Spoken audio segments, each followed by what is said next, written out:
Greetings, dear friends. Before I open the doors to this shocking family betrayal, I'd like to ask for a small favor. Please subscribe to the channel, hit that like button, and turn on notifications. It truly helps stories like this reach more people. And drop a comment below telling me which city or country you're listening from. It warms my heart to see how far these voices travel. Now, get comfortable with a warm drink. This is the full, extended version of a story that went viral on Reddit and narration channels, a tale of sibling rivalry turned criminal with the sweetest karma payback. My name is Ethan, and this is the story of how my older sister, Claire, tried to steal our family's childhood home right out from under me after our parents passed, only to lose everything in the most humiliating way possible. Claire and I grew up in a modest but beautiful Victorian house in a quiet suburb of Portland, Oregon.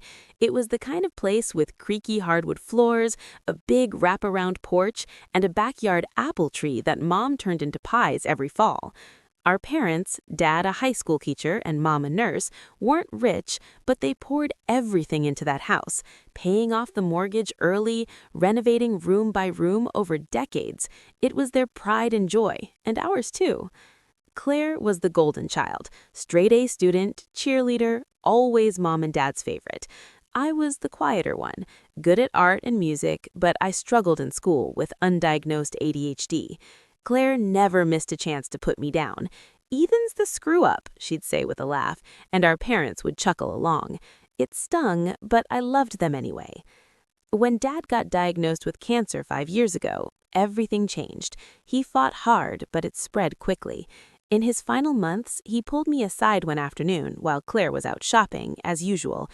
"Son," he said, voice weak but firm, "your mom and I have talked. The house is going to you. You've always appreciated it, the garden, the history. Claire's got her fancy job in Seattle. She'll be fine.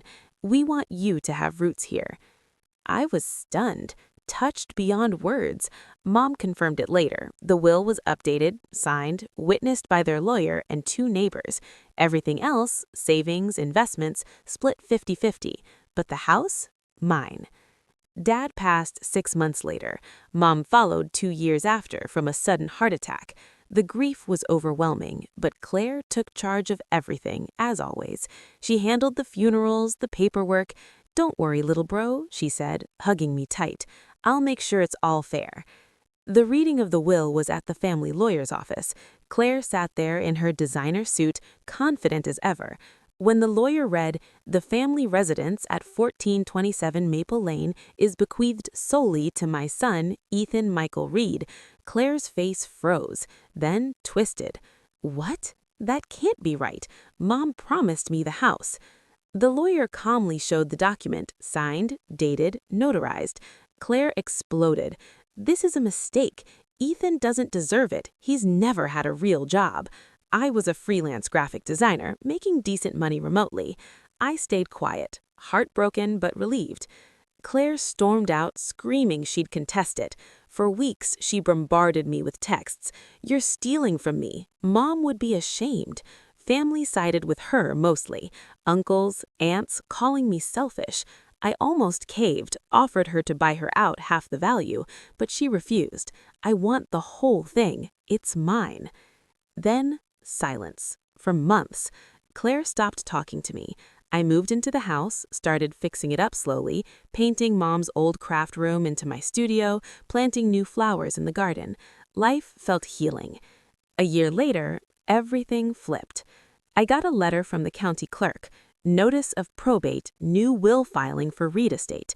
Claire had submitted a newly discovered will, dated after the original, leaving the house entirely to her. My name? Barely mentioned, a small cash bequest. I panicked, called the lawyer. He was baffled.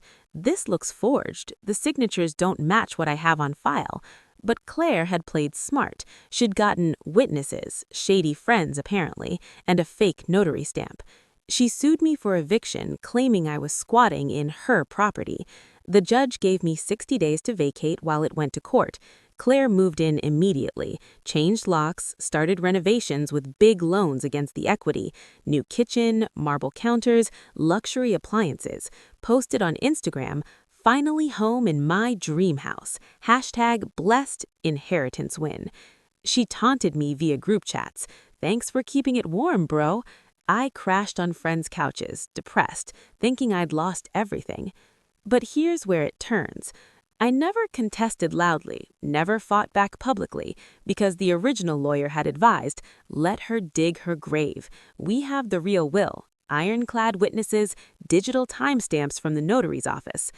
I quietly probated the original will in a different county, legal loophole, paid fees, got it certified, title transferred to me, officially, irrevocably. Claire went on a 2-week luxury vacation to Bali, celebrating my new home, posting bikini kicks and house reno updates. The day she flew back, I had everything ready. I hired a locksmith with police standby per the sheriff's advice, changed locks back, moved my stuff in quietly. Claire landed, Ubered home, suitcases in tow, pulled up to her house, and found strangers' cars in the driveway? No, my friends helping me settle. She banged on the door. I opened it calmly. "What the hell, Ethan? This is my house." I handed her the certified deed, my name, sole owner. "Actually, sis, it's mine. Always was." She screamed, called the cops. Officers arrived, reviewed paperwork. "Ma'am, this property belongs to Mr. Reed. You're trespassing." Claire lost it, yelling about forgery, theft, but the cops escorted her off the porch while she dragged her Louis Vuitton bags down the steps. The renovations? All financed with home equity loans she'd taken out, thinking she owned it. Now, she owed hundreds of thousands on a house she didn't own. Bank foreclosed on the debt. She went bankrupt. Court later ruled her will a blatant forgery, criminal charges for fraud. She plea bargained community service and restitution, paid from selling her Seattle condo. Family finally saw the truth, apologized profusely. Claire moved to a tiny apartment, works 2 jobs. Last I heard, she's blocked everyone.